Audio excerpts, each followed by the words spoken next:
Alright, I guess I better start talking some spoilers before they toss me over the side. How you get so big to do food of this kind? This is my spoiler review of the Star Wars Resistance pilot. No, not my spoiler review of Kaz, but rather The Recruit, the pilot episode of Star Wars Resistance.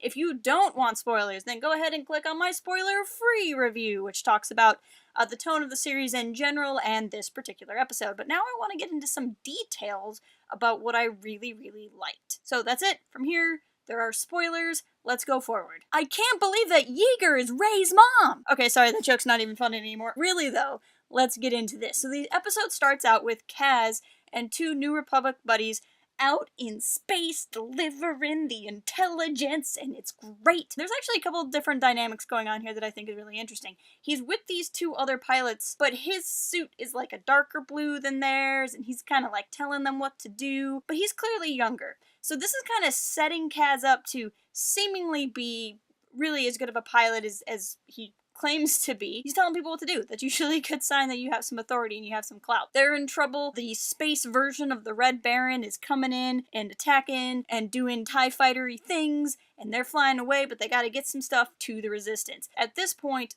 the Resistance is not the New Republic, the New Republic is not the Resistance, and I always find their dynamics and how they're communicating with each other very interesting. Considering that Kaz's dad, the Senator, doesn't know that Kaz is on a mission to help the Resistance, it makes me think that this is probably a little bit more clandestine, maybe not undercover or black ops or something like that, but definitely something where they're not really advertising that they're just gonna leave some intelligence under the welcome mat for the Resistance to find when they come back, you know? Right off the bat, Kaz impresses Poe, who needs somebody to kind of go on the spy mission, and they team up. At first, Kaz is all like, nah, man, I gotta do my thing. And then later he's like, am I stupid? They have Princess Leia. I think I'm gonna join the Resistance, which, honestly, I can't fault that logic. Next thing he knows, he's on a spy mission to the Colossus, trying to find a First Order sympathizer. Now, again, this is something I find interesting, that the Resistance has sent him here to find out who is helping the First Order, because the Colossus is not a Resistance base. This is not a New Republic base. This is a place out in the middle of nowhere where the only real law is, did you pay Aunt Z back? So this kind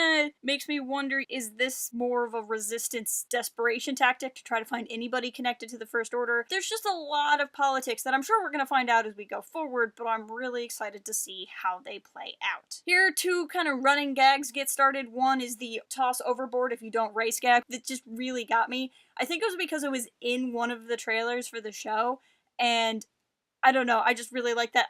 So often you'll get like the funny joke in the trailer, and then it's like, oh haha, here it happened in the thing, and now I already laughed at it because I already watched the trailer. But then the fact that it continued on and on, it made it feel like the trailer stole that joke less.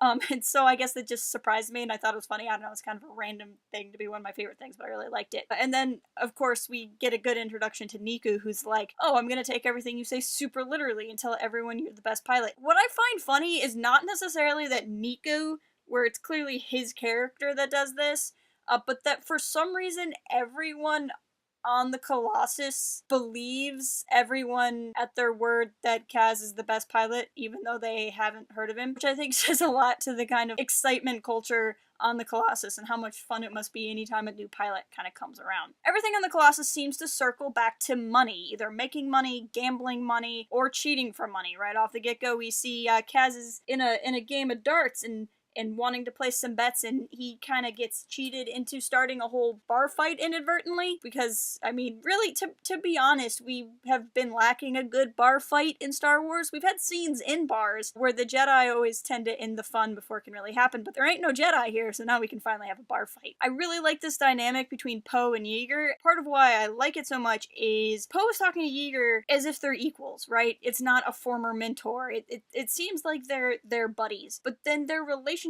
with Kaz is very different. Yeager really takes on the mentor role, even though Kaz is thinking of Poe as his mentor and he wants to impress Poe. Poe is really more like big bro Poe than he is like daddy Poe. But Yeager is like, I'm gonna like actually teach you some sense, boy. I kind of like the difference there. Like, it's not the good mentor and the dark mentor, but rather the the kind of fun brother, but then the actual mentor, and Kaz kind of has to figure out where he fits with all of this. When Kaz ends up in the Sky Race, I was feeling a lot of pod racer vibes, not the least of which because the announcer is voiced by Greg Proops, who of course was the announcer in The Phantom Menace for the pod race as well. But another thing comes out here too, is the racer that Kaz challenges, Tora Doza. I'm realizing now that Kaz and Tora are kind of two sides of the same coin. They're both kind of this Star Wars character that we don't see a lot of, in that they both come from a lot. Kaz has his dad who got him into the academy, got him into this, got him into that, and that's why Kaz wants to go out and do his own thing, because he wants to prove who he is without daddy doing it for him. We see Tora Doza, and Tora is the daughter of the guy who runs the whole platform.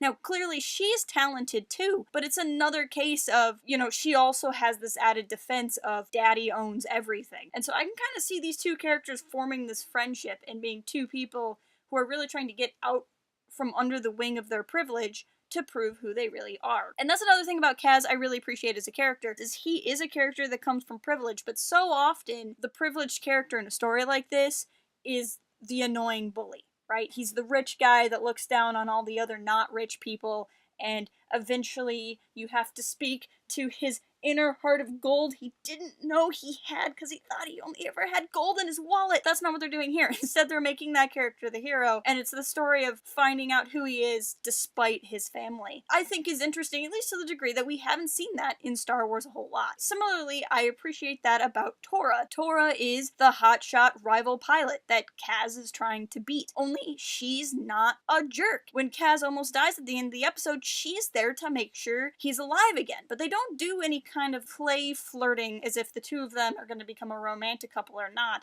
And I don't think it's really obvious in the show one way or another if that's the road they're going. They had a chance there to make that something obvious, and they chose not to do it. And to me, that shows that Tora is just genuinely a nice person, albeit a highly, highly competitive one. I'm just not used to seeing in shows like this where the rival is also a good person, right? Where you can also be okay if Tora wins. And I really like that, and I think we have a chance to see some very new dynamics, at least to Star Wars, and some unusual dynamics to find in a kind of a kid's show like this. Of course, the race itself brings up an ongoing thing that we're going to see in episodes going forward, which is Kaz wanting to be a racer versus Kaz's mission. Kaz really wants to follow the mission, he really wants to be a racer. How does he juggle those two things? But he also really wants to have fun while doing it, and Yeager is trying to keep his feet on the ground. Two other characters that have been taking Twitter by storm are Flix and Orca. They're pretty fantastic. They're the kind of maintenance guys, and once again, they're characters that are kind of defying expectations. They're there, they're running a business, they gotta do what they gotta do, and they don't just give Kaz everything he needs, but at the same time they cut him some slack, working out a deal. If he goes and gets them this expensive food somehow, then they'll give him like second-rate parts. And again, I really appreciated that. And then finally at the end of the episode is the stuff I'm the most interested in, which is the Red Baron flies to an almost complete Star Killer base, and we hear the magical word Phasma.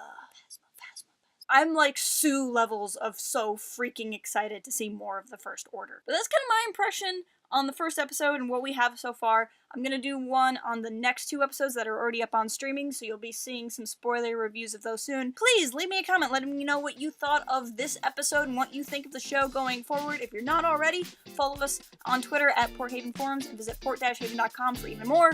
And until next time, keep it real and fly casual. Cooking candy, Bob!